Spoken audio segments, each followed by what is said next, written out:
रितु जायसवाल जिंदाबाद, तेजस्वी यादव जिंदाबाद, लालू राबड़ी जिंदाबाद, मुकेश सहनी जिंदाबाद, राहुल गांधी जिंदाबाद, इंडिया गठबंधन जिंदाबाद, शिवहर लोकसभा की जनता जिंदाबाद,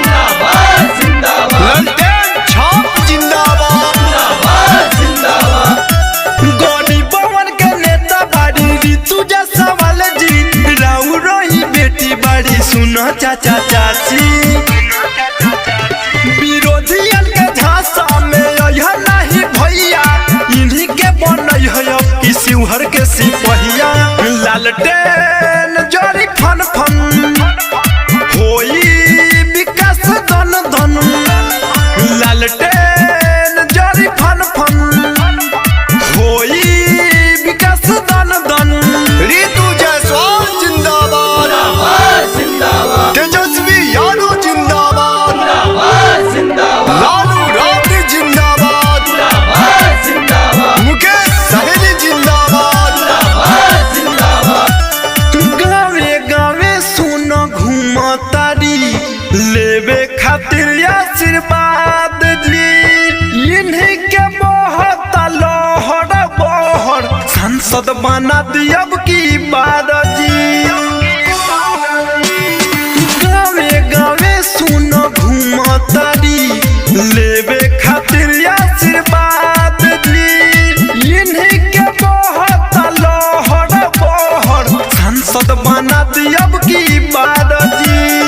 लालटेन पर बटन दबाई है कौनो के ना बात में आई है, राजद के झंडा अब की बार लहरी, लालटेन पर बटन दबाई है कौनो के ना बात में आई है, राजद के झंडा अब की बार लहरी, लालटेन जोरी फन फन होई विकास धन धन,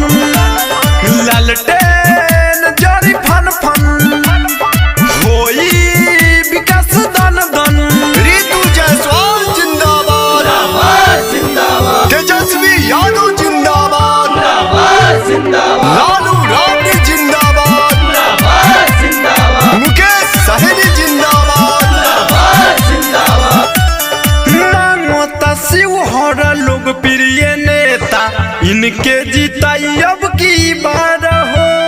राइटर रवि की बात मानो रमेश यादव लाल हो,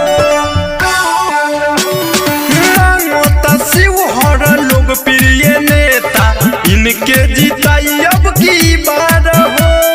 राइटर रवि की बात मानो रमेश यादव लाल हो, भ्रष्टाचारियों को है अपनी भगाना, रितु जायसवाल जी को सांसद बनाना, भ्रष्टाचारियों को है अपनी भगाना, रितु जायसवाल जी को सांसद बनाना, लालटेन जोरी फन फन होई विकास धन धन, लालटेन जोरी फन फन होई विकास धन धन,